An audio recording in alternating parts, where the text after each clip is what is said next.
Hi, Lisa Defazio here. Have you got a minute? I certainly hope you do. Stay with me as we get to know some of the most fascinating and passionate people you could ever imagine. Hi, Lisa Defazio here. Have you got a minute? Because I'd love you to meet a very talented painter called Peter Tankey. How are you, Peter? Good, thank you. Nice to meet you. Thank you for meeting me here. So we're at the lovely Jackman Gallery. Yeah. Now, I came across Peter's work through, believe it or not, Facebook.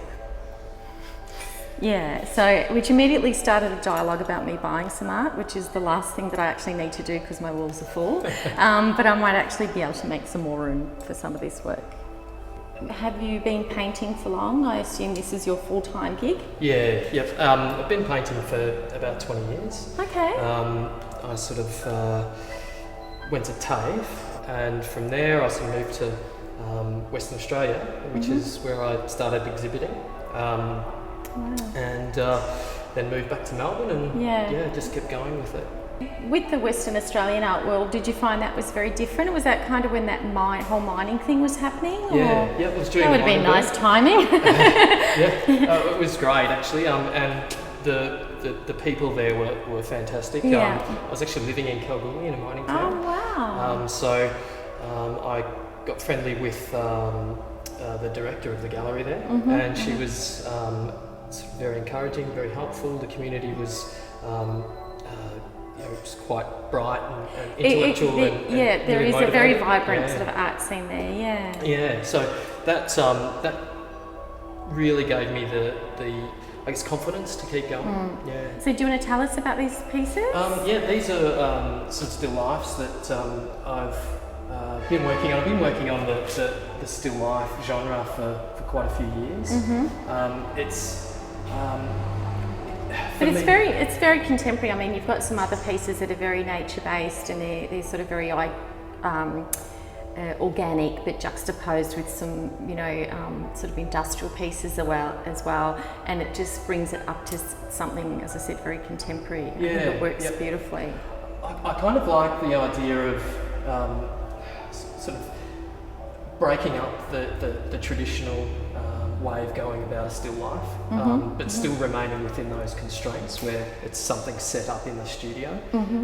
It's also very contemporary in the sense that I'm looking at it from the perspective that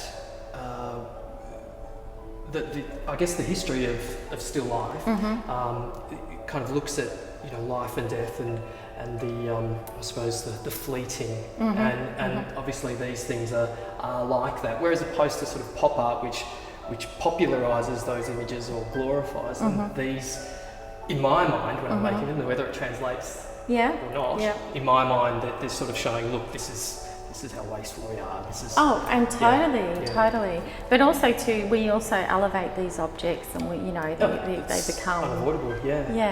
So with something like either of these, do you have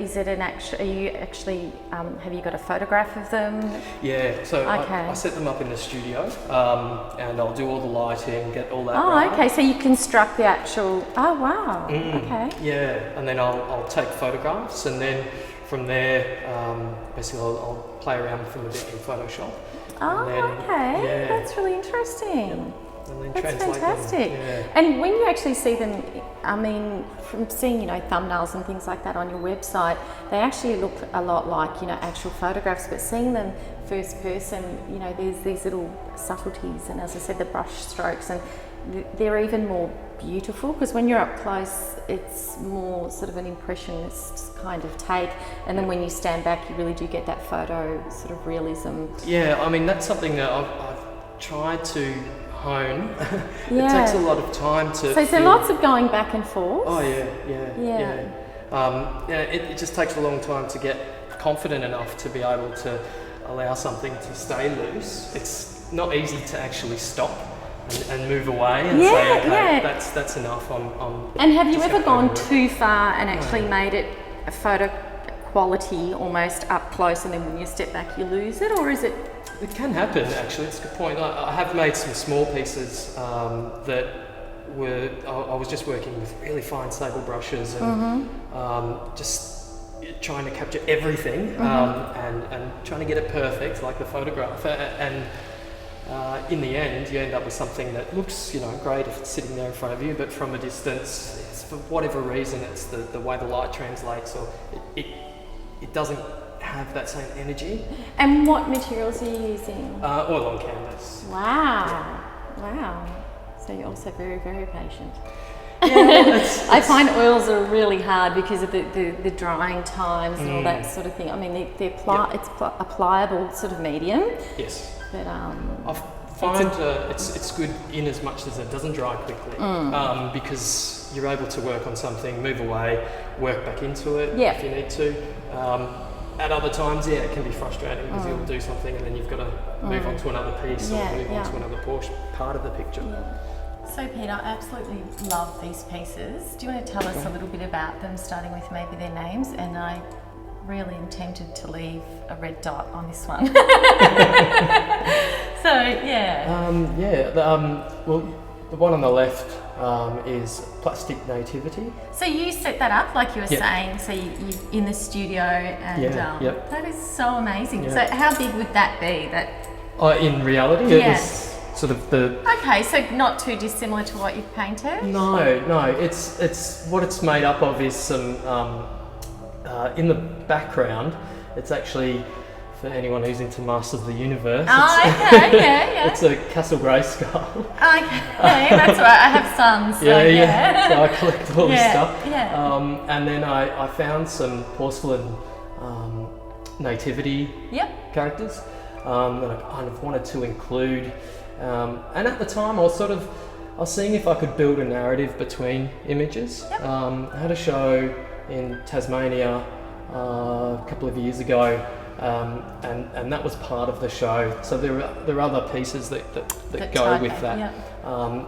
And once again, it was just looking at life. It's great. It's beautiful. Death. And is that actual water?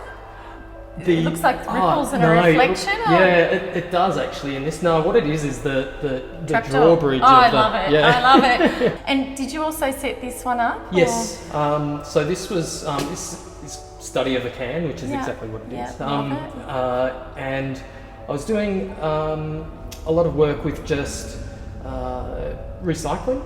And then including... Does that mean you're crushing tins all the time? Just collecting everything, bottles, the lot. And then I thought I would add some nature into it. I think the colours, the palette is just incredible. Yeah. Well, I wanted to capture the reflection and and that really brilliant green of the gum leaf. What I suppose I was looking at was just how nature either nature always comes back after events. Very true. So we're just temporary custodians, so to speak. So, very true. Yeah. So if you didn't know, the Jackman Gallery is actually in Inkerman Street, St Kilda. Very accessible. Just make sure you get your parking right, or get the tram and pop down. You can have a look at their website, which features all of their artists, not just you, Peter. And more importantly, when you've got an exhibition coming up. So I know you've got some new works. So I'm sort of working towards an exhibition in either late June or early July. Haven't confirmed the date yet. I will be there. Yeah. But, I would expect a preview actually. So that will be happening then. So I'll be quite busy up until that point. For sure. Yeah. And what do you, I mean, I don't want to give too much away, so we've sort of got some shoes happening, is there? It's much of the same sort of thing. It's not going to be all shoes though. It's a mixture of my collection of things and other people's collections of things. So I'm currently working on some porcelain dolls that I've collected over the years. I've started up a bit of a collection of my own of $2 bits of junk really. But it's amazing how they translate, and it's amazing what you can get. I once bought I didn't have children then, but I just bought all these dinosaurs from the $2 shop because they were just so incredible. And I've still got them. They're just, they've got horns sticking out of their head, and they're great colours, and they're badly airbrushed, and I find them fascinating. Well, I don't know what it is, but some things just mean something to you. And I don't think it's, I don't know, I just don't think it's sort of wise to think about why too much. Yeah, Just I enjoy agree. it. And it clearly resonates with other people. So, Yeah. Great work. Oh, I look forward to seeing you at the exhibition. Thank you. I'm so glad that you took a minute to get to know Peter Tankey and spend some time with myself, Lisa Defazio.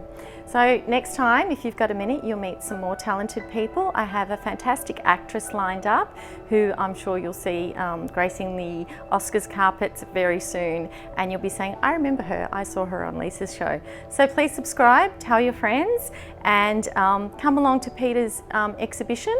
Log on to the Jackman Gallery website, find out when it is, and I might see you there.